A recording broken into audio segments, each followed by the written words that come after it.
কি করছো? নিউ জেনারেশনের এনার্জি সোর্স। আমরা এখানে থেকে সমুদ্রের পানি থেকে নিউট্রিয়াম নিব, যেটা হচ্ছে কি সমুদ্রের পানি তো অনেক নর্মালি পাওয়াই যায়, ইকো ফ্রেন্ডলি হিসেবে ইউজ করতে হবে।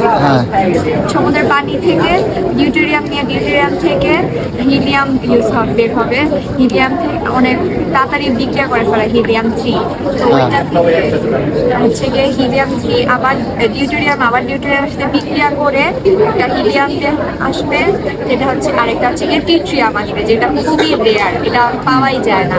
তো ওই ট্রিটিয়ামটা আমরা স্টোর করব, আর ওই যে হিলিয়ামটা পাবো ওইটা আমাদের এনার্জি হিসেবে ইউজ হবে। আমরা সোলার প্যানেল দিয়ে দেখাবো যে আমাদের এখানে আমরা এটা আমাদের যে ফ্যাক্টরি থেকে এই সুবিধা বের হচ্ছে ওই ফ্যাক্টরিতেও ইউজ করা যাবে, প্লাস আমরা বাইরের মানুষকে দিতে পারবো।